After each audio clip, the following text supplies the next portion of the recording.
The Washington Commanders MVP, Offensive Rookie of the Year, Newcomer of the Year, and Coach of the Year mid-ish way through the season. That and more coming up on today's episode of Locked On Commanders.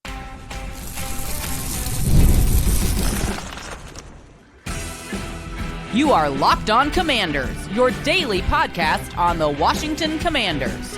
Part of the Locked On Podcast Network, your team every day. Welcome in, everybody, to today's episode of Locked On Commanders, part of the Locked On Podcast Network, your team every day. I'm your host, David Harrison, covering the Washington Commanders for Sports Illustrated's CommanderGameDay.com. You can also find me helping out with WUSA9.com's local coverage of the team this year. And, of course, I'm here with you every Monday through Friday, even during a pseudo bye week following Thursday Night Football. We are still going to be here 5 episodes this week leading up to the Week 12 matchup against the Dallas Cowboys. I thank you for coming through today. Every day, or special thank you to you for coming through every single day and for listening to this episode covering the Washington Commanders. If you haven't already, please subscribe for free on YouTube or wherever you're listening to today's show. We are going to talk about the Washington Commanders' offensive tendencies 11 weeks into the NFL season. We're going to do our Week 11 film review following the loss to the Philadelphia Eagles. We're looking at Jayden Daniels, Terry McLaurin, and what happened on that 4th and 2 play. But we're starting it all off with our mid-ish season awards here on Locked On Commanders. And we're doing that thanks to Hillsdale College. Go right now to hillsdale.edu/lockedon to enroll. There's no cost and it's easy to get started. So we're not exactly halfway through the season, right? Halfway through the season is week 9. We're a couple weeks past that, but this is really our first opportunity that we don't have a full slate of game preparation episodes, reaction episodes coming off of a Sunday game and preparation episodes going into the next week's game. So I wanted to kind of take a moment here in this week with the little bit of extra time that we have to stop and kind of look at the year that has gone so far, how this team has exceeded expectations, who has really helped this team exceed those expectations. And we got to start with the Rookie of the Year, probably the most obvious award, mid-ish season award to hand out here on this slate. And that is, of course, going to go to quarterback Jayden Daniels. So your rookie candidates, Jayden Daniels, wide receiver Luke McCaffrey, left tackle Brandon Coleman, and tight end Ben Sinnott. No offense to any of those guys. Certainly Brandon Coleman has had his own weights to carry and certainly has been important in his own way. But Jayden Daniels clearly is going to be that Rookie of the Year for the Washington Commanders offense, and fairly confident, right? It's not going to be a different type of race at the end of the season. Even if Luke McCaffrey explodes here in the back half of the season, or Ben Sinnott explodes here in the back half of the NFL season, they're all going to be getting passes from Jayden Daniels to do so. Therefore, Jayden Daniels is going to be our Rookie of the Year. So that's the easy one. And as far as the Rookie of the Year NFL race, honestly, I think the last couple of weeks with Jayden's, little bit of a dip in performance, we'll get into his Week 11 performance here fully in just a little bit. Bo Nix has certainly been able to do some things to turn up his own candidacy, right? I think it was expected to kind of be Caleb Williams versus Jayden Daniels entering the year, and a lot of people gave Caleb Williams the tip of the hat there. But Bo Nix has, somewhat quietly, but almost not quietly, really helped the Denver Broncos do things that nobody expected them to do. I mean, they're only one game back of the Washington Commanders. If you look record to record, the Washington Commanders 7-4, the Denver Broncos are now 6-5 after shellacking the Atlanta Falcons 38-6 on Sunday. Bo Nix dropped 307 yards on the Falcons' head, 4 touchdowns, a 145 passer rating. So I think Bo Nix certainly well on his way to being the Rookie of the Month for the month of November for the AFC offensively. And I think he will definitely be the Pepsi Rookie of the Week, right? Jayden Daniels leading the charge there. But Bo Nix, I think, is starting to make stake his claim to potentially being the Rookie of the Year for the NFL, for the Offensive Rookie of the Year for the NFL. So Jayden Daniels, I don't think, has that award solidified. I would still put him in the lead for it, but I think Bo Nix is certainly starting to come up a little bit. Now, team MVP, and again, these are all just offense. We'll do defense tomorrow, and we'll do our defensive film review from Week 11 tomorrow as well. We're going to go deeper into this. We're going to give you 6 different film reviews this week instead of the normal 3. Again, thanks to the extra time that playing on Thursday night gave us. The MVP for the offense, I think, is wide receiver Terry McLaurin. He's on pace this year to have 74 catches, 1,113 yards, 9 touchdown receptions, which would be a career high. Certainly one of the better years in his career. And look, that pace certainly was hurt by last week's 1 catch, 10-yard performance and all those things. So if he kind of gets back on track to where he was before, those numbers will be even better. And against the Dallas Cowboys this coming weekend, 32nd ranked passing offense or passing defense in the league, then you certainly hope to see the Washington Commanders get back to some of the things they were able to do before, maybe connect with Terry McLaurin on an explosive pass or two this coming Sunday. Newcomer of the year. So the new player added, and again, this is different from rookies. Yes, all rookies are newcomers of the year, but I think we're talking newcomer, veteran, free agent is going to be offensive center, right? I don't know why I said offensive, but center Tyler Biadasz. The offensive line in Washington right now is top 10 in blocking efficiency, third best grade, offensive grade on the team behind offensive tackle Cornelius Lucas and guard Sam Cosmi belongs to Tyler Biadasz, as well as the third best pass blocking grade. So again, Cornelius Lucas, Sam Cosmi, obviously were parts of this team before. Therefore, Tyler Biadasz is the best of the newcomers. Run blocking grade is not as good. He is behind Nick Allegretti, fellow offensive line newcomer this season. But Tyler Biadasz kind of gets that kicker because he sets the protections, right? He sets the pass protections. He identifies the mic and the blitzers and all that stuff for the Washington Commanders offensive line that, again, is top 10 in pass blocking efficiency. I know it's faltered a little bit here in the last couple of weeks and some really good pass rushes, but Biadasz himself has only been has only given up one sack this season according to Pro Football Focus advanced stat tracking, and 8 total pressures, which is not a lot of total pressures. His pass blocking efficiency personally is 98.8, which is the best on the Washington Commanders roster. And that leads us kind of into the offensive coach of the year. And we're going to go out of the coordinators, right? Because coordinators are definitely much more about game plan and scheme. And while that's certainly important, I want to kind of get down to the position group coaches. And because of that, we're going to go with offensive line coach Bobby Johnson. So as good as, the offense has been compared to expectations for the duration of the season, again, notwithstanding the last couple of weeks, I think offensive line coach Bobby Johnson deserves a lot of praise. And some of that might honestly kind of be where he came from, the expectations coming from the New York Giants. I know a lot of people around the Commanders fan and media community weren't exactly through the roof excited about the hire of Bobby Johnson because of the way he was celebrated when the New York Giants decided to move on from him, or he decided to move on from the New York Giants. And the New York Giants offensive line hasn't been all that great, and the development of their first round talent hasn't been all that great. But when you kind of go back to like Daniel Jones and all that stuff, like maybe the issue isn't necessarily in the coaching staff. Maybe the issue is more in the talent evaluation department. Again, you give the best coach a really bad offensive lineman. And I don't want to sit here and say that all the New York Giants offensive linemen are really bad. But if you give the best coach a really bad player, he can still only make him so good based on the amount of talent that person has and work ethic and all that stuff. I think offensive line coach Bobby Johnson has done a really good job of bringing this unit together. I mean, you've got rotating left tackles when both Brandon Coleman and Cornelius Lucas are healthy. You got Trent Scott, the third tackle, having to play on the left side, having to play on the right side, all those things. And you've got a new center coming in who's also making the checks, and the incorporation of a very heavy chip block system that Bobby Johnson is responsible for coordinating and working on. So I think Bobby Johnson, very, very deserving of that mid-ish season award for the best position coach of the year right now on offense. So those are offensive mid-ish season of the awards right now. Rookie of the year quarterback Jayden Daniels, MVP wide receiver Terry McLaurin, newcomer of the year center Tyler Biadasz, and coach of the year offensive line coach Bobby Johnson. We'll do the exact same thing for the defense tomorrow. But before we get to that, we got to finish up this episode. Of course, we've got our film review. We're going to look at Jayden Daniels and his day against the Philadelphia Eagles in week 11. Terry McLaurin, what did the Eagles defense do to stifle his performance? And we're going to take a look at what happened on that 4th and 2 play. It is not pretty, y'all. We're going to round out the episode with offensive tendencies, again, through 11 weeks of the NFL season. That's all coming up next on today's episode of Locked On Commanders, part of the Locked On Podcast Network, your team every day.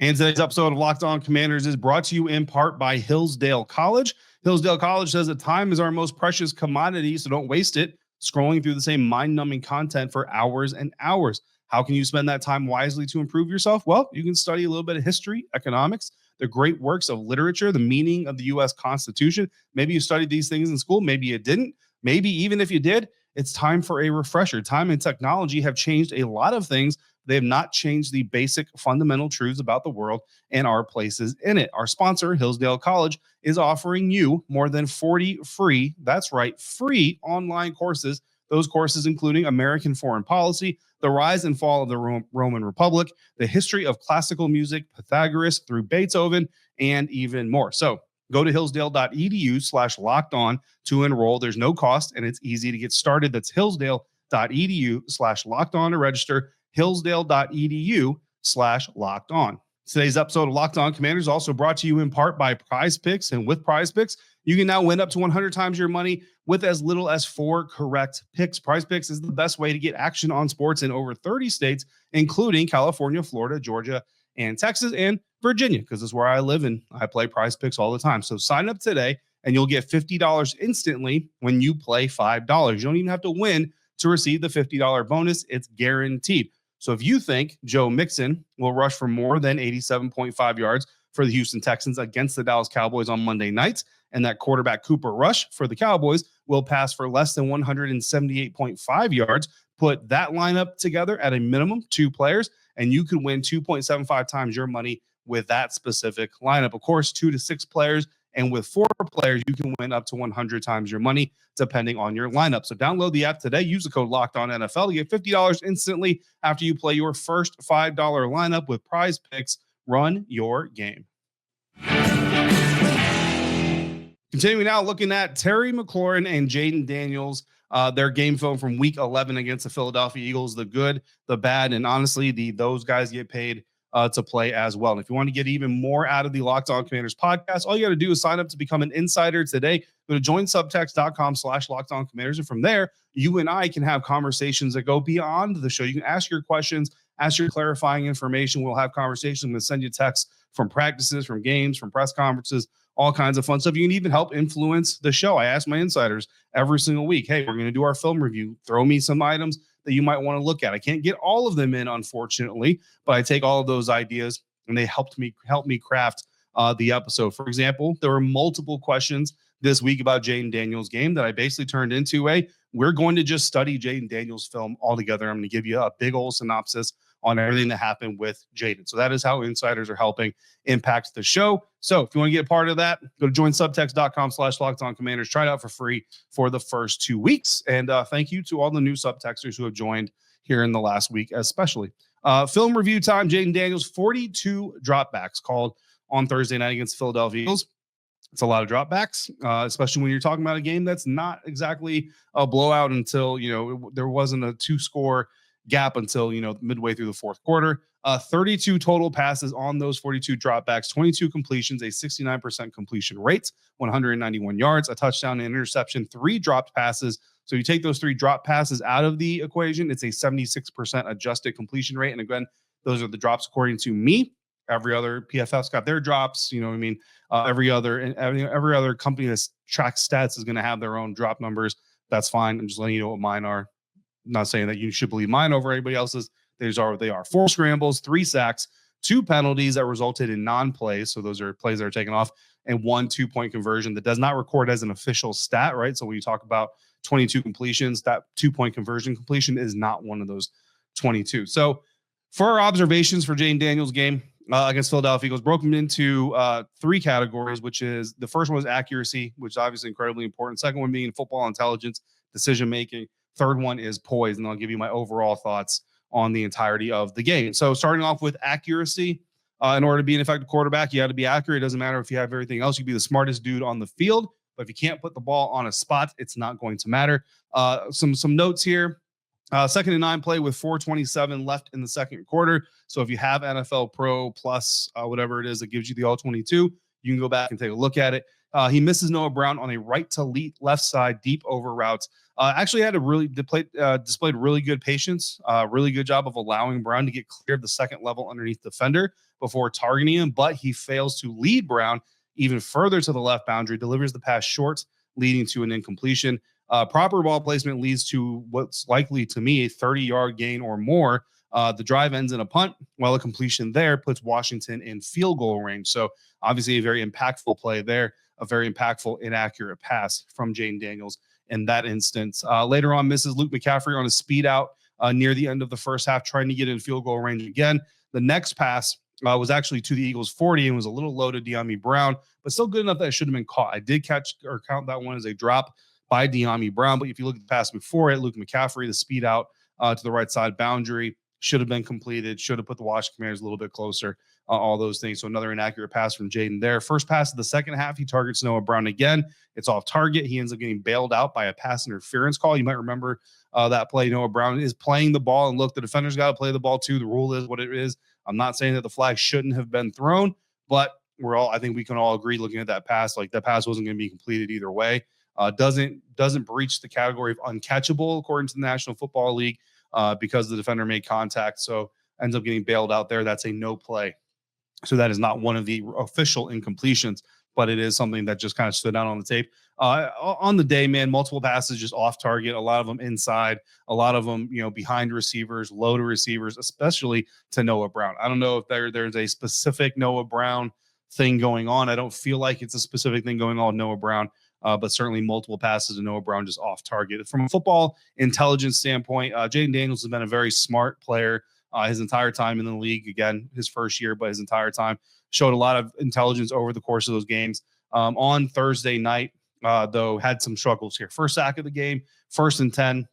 It's 1st and 10 play. Daniels sticks on his first read. It's a deep comeback by Terry McLaurin, which the Eagles have covered with a high and low defender. Now, the defender underneath McLaurin opens up a same side out route that is run by running back Brian Robinson Jr. So what you want your quarterback to do is look at that deep comeback route by Terry McLaurin, understand that because that underneath defender is blocking me from making that throw, I now know that I have an underneath route that is open because of the space that defender is giving me, deliver the ball to Brian Robinson Jr. But instead, Daniels never even looks there. He needs to know that that's an easy 4-yard completion, and if B-Rob can make a guy miss, it's even more yards, take the underneath route. Unfortunately, he ends up taking the 4-yard sack. The very next play is another sack, not on Jayden, and the drive ultimately ends in a punt. Later on, he's got De'Ami Brown open 10 yards downfield on another 1st and 10 play on a left side rollout, passes it up to take a 1-yard scramble. So he takes contact, does all that, drive ends in a punt, completion to Brown. Would have put the ball at the Eagles' 37-yard line, which is not exactly field goal range, but certainly flirting with it. Another pass in the third quarter. McLaurin is doubled again on the first read, but that double coverage should trigger Daniels to understand that his underneath option, tight end Zach Ertz, is open for an easy 3rd down conversion here, but Daniels doesn't take it, ends up getting sacked for the 3rd time. Really good anticipation on a 10-yard completion to Terry McLaurin on a right side hitch. So there were some good anticipatory throws, football IQ throws. But then you also had the interception that came with just under 5 minutes left, down 9. He was targeting an out-bending deep route by Noah Brown, threw it behind him. Threw it behind him and threw it low. The Eagles had all 3 deep routes on that play covered with their zone. Daniel should have either gone to Austin Eckler on the short out to the left side, get some yards and live to play another down, but he didn't. Some of that probably pressing to try to make something happen, which goes into poise. And overall, I thought Jayden still showed pretty solid poise, multiple hits in the pocket. He was making throws through on the last possession. However, he does pass up 2 middle breaking routes near the goal line, instead taking a dump off to Austin Eckler. It came on the drive following the interception, so I feel like maybe some of that was impacted by the interception itself. He did have a great scramble and throw over defender's shoulder with his back turned to Jayden Daniels. I once again implore the people at Madden, if you want a realistic game, don't let defenders who have their backs turned to the quarterback suddenly know the ball is coming, because that's not what happens in real life. And that's what Jayden Daniels took advantage of to get the ball to Zach Ertz on the back boundary of the end zone. Overall, poise was still good. Decision-making wasn't great throughout the night. Accuracy definitely suffered where it appeared Daniels was aiming passes more than he was throwing them. At least 2 of the 3 times he was sacked, he had throwing opportunities, failed to capitalize on. Last drive of the game, passed up some bigger opportunities, looked like he was overly cautious to prevent another turnover. Have to think the hand injury he's dealing with is at least partially to blame for some of the inaccuracy. It's not the type of inaccuracy that we usually see from him, so it is a little bit worrisome. Either that or his hands were just really cold, because I did notice that he kept putting his hands back in his hand warmer immediately after getting rid of the football on a pass or on a run. On the Terry McLaurin side, 30 routes run, 26 times McLaurin was on the far left side of all receivers, 24 times he was the left outside receiver specifically, 17 times he was split wide left. Really good job of Quinyon Mitchell, the rookie Eagles cornerback, of playing with leverage. Philly did a good job overall of keeping really good high-low coverage on McLaurin all night. There was only one real route, a speed out to the right side that Daniels could have hit. That didn't. It was in the sideline. He didn't take it. He did take a shorter route on the same side to Brian Robinson for a gain of 9. Now, McLaurin probably would have gotten like 12 yards, so it would have been a little bit of a bigger gain. The Commanders get a first down anyway, end up punting, but there's no real evidence that the outcome of the drive changes if he hits McLaurin instead of Robinson on that play. The incompletion to Terry McLaurin came on a drag route. It looked like McLaurin wanted to sit. Daniels threw it out in front of him. So a miscommunication between quarterback and receiver there. Overall, Commanders didn't do enough to vary where McLaurin lined up and challenge the Eagles' communication ability. Rookie Quinyon Mitchell appeared very comfortable with everything McLaurin threw at him and did a great job of using his help. Clearly, Philly was okay giving up the underneath coverages from corners, but second-level drops to ensure not many of those were available. Essentially forced missed tackles to beat them, relied on good tackling to prevent explosives, held Washington to just 3 explosive offensive plays.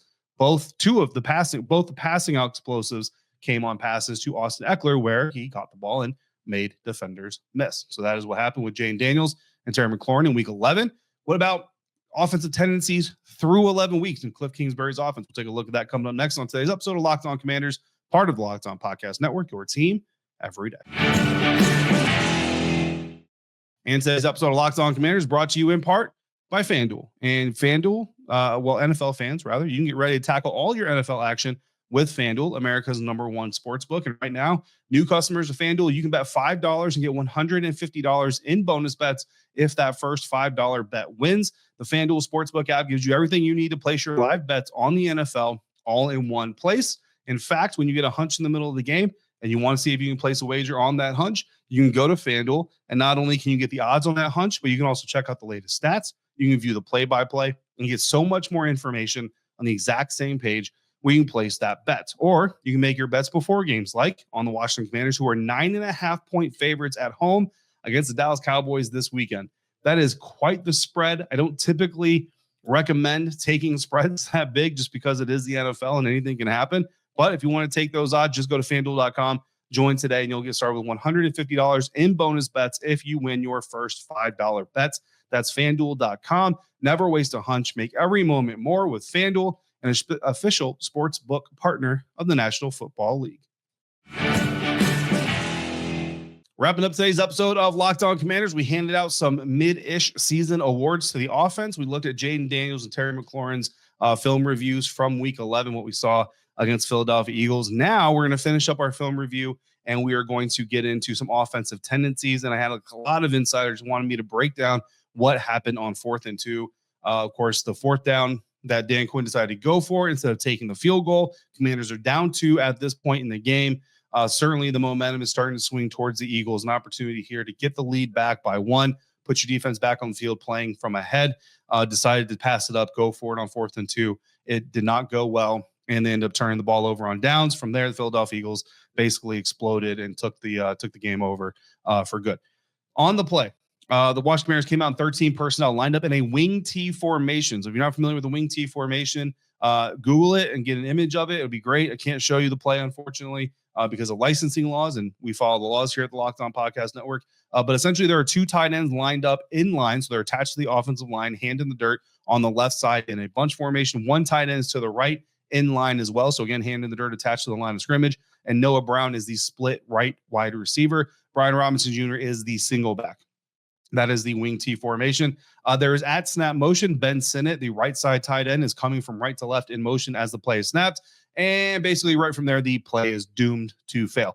I actually think it's supposed to be a quarterback run to the right. I think when it happened, a lot of people thought he was supposed to hand to Brian Robinson, but because Jayden Daniels bobbled the snap, didn't have time to do that, so he just tried to improvise. I actually think this was an option play. Jayden was either going to hand it off or take it off himself, but there were options here. It's hard to tell because both right guard Sam Cosmi and left tackle Brandon Coleman are pulling. Left tackle Brandon Coleman's pulling left to right. Sam Cosmi's pulling right to left, and they run into each other in the backfield. Robinson comes up for either run action or to get the ball. But even if he gets the ball, he ends up running into Sam Cosmi, who had just run into Brandon Coleman.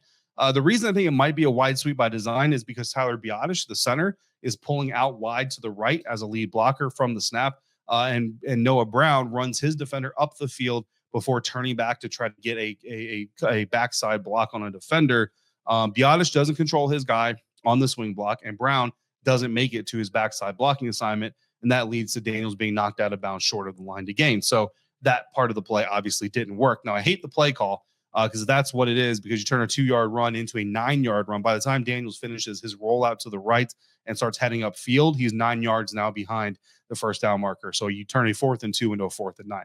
Absolutely hate it. But if the ball goes to Robinson up the gut, it's getting blown up anyway, which isn't a surprise because on 2nd and 1, the team got nothing. Then on 3rd and 1, they actually lost a yard. So it's just nasty all around. The B-Rob option is probably a left side B-gap run. B-gap is the gap between the guard and the tackle where they line up. Coleman looks like he's probably pinning from the left to the right, so he's going to pin down that interior defensive lineman. Sam Cosme pulling from the right will then clear out the traffic through the B-gap and allow Brian Robinson to go through it, but it didn't work anyway because the blockers ran into each other. If the ball goes to Robinson and the blocks land, then it probably works for whatever is worse. So the design wasn't terrible if the design is to go to Brian Robinson, but the execution was absolutely terrible. Ironically, on 2nd and 1, there's actually a really big hold from right tackle Andrew Wiley that the refs didn't call. Perhaps if they do call that, the Eagles accept it. They're not going to give the Commanders a 3rd and 2. They're going to take the 10 yards. They're going to make it 2nd and 11.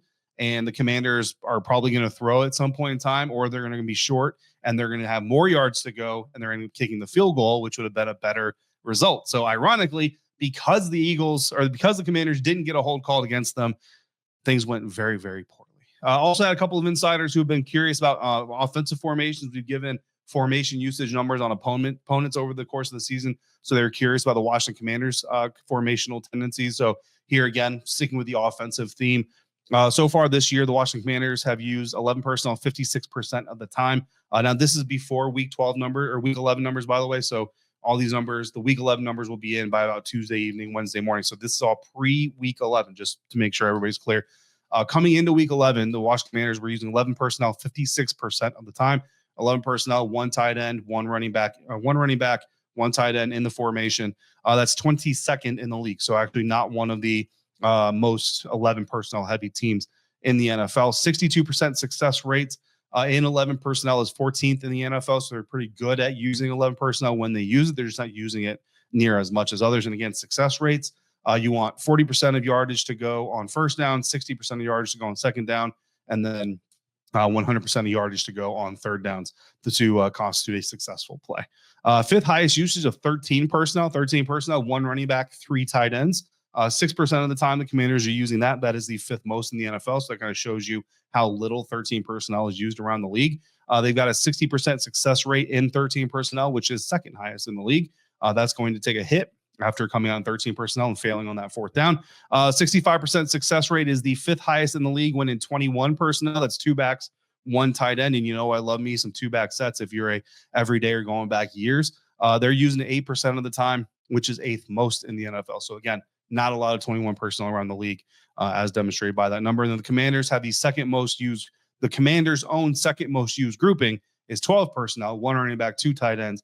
They use that 26% of the time, which is 12th most in the NFL, and they have a 45% success rate, which is 16th in the league. So those are your Commanders' usage and tendencies so far. Again, 10 weeks into the NFL season, coming into the 11th week, and every week that number will get updated. And during the bye week, we'll look at some of those tendencies again. What is the big takeaway coming through all of this? Again, Jayden Daniels, either that hand injury is impacting him more than we thought, or his hands were just really cold, or there's something about his mechanics. He does throw off balance. He does throw off platform quite a bit, but he's kind of always done that. So it would be a little bit of a surprise for that to start being a problem all of a sudden. And then look, that Cliff Kingsbury using Terry McLaurin on the left side of the formation only was a concern that people brought up when he was brought in. And, during the preseason, there were more than a few people who were like, oh, Terry McLaurin ran every single route from split left. And that's exactly what he did to D-Hop. And I told all you guys, look, that's preseason. In training camp, we've seen plenty of Terry McLaurin in motion, plenty of Terry McLaurin around the entire formation. I'll tell you right now, week 11, we did not see a lot of Terry McLaurin anywhere other than split left. And that is certainly not the way to challenge a rookie cornerback. That is certainly not the way to challenge defense. So hopefully we see the Washington Commanders offense kind of shake out of that trend a little bit more here coming up against the Dallas Cowboys. And then, of course, the next time they face the Philadelphia Eagles as well. I know when you play divisional matchups, every coach will tell you always kind of hold a little bit of back in that first matchup. But I'm really hoping they didn't come out running Terry McLaurin as much as they did from the exact same position against the exact same coverage because they're saving it for the second time, because that would be a little bit overkill on the trying to protect your strategies. But we'll see what happens in the week to come. When the week to come for coverage, next episode, we will do this exact type of episode, but we'll flip it over to the defensive side of things. I've already sent the text out to insiders asking them which defensive film studies they want. And of course, we'll do our mid-ish season awards for the defensive side and look at defensive tendencies as well. And then that'll take us into Wednesday, and we'll have our first practice of the week of Cowboys week. So we'll get back to our regularly scheduled set of episodes coming up this week on Locked On Commanders. In the meantime, if you got questions or comments, all you got to do is text me. To text me, all you got to do is go to joinsubtext.com/LockedOnCommanders and become an insider today. For your next listen, check out Locked On NFL. It's twice per day. It's the all-new Locked On NFL, and it's a lot of fun. As always, thank you so much for being a Locked On Commanders, your first listen of the day, every day. Every dayers, thanks for coming through every single day. If you were new to the program, thanks for coming through. I hope you enjoyed today's episode. If you did, come back and check out some more. And don't forget to hit subscribe on YouTube or wherever you're listening to this podcast. Until we speak again, if you're out and about, please be safe, be kind. And I'll see you right back here next time for another episode of Locked On Commanders, part of the Locked On Podcast Network, your team every day.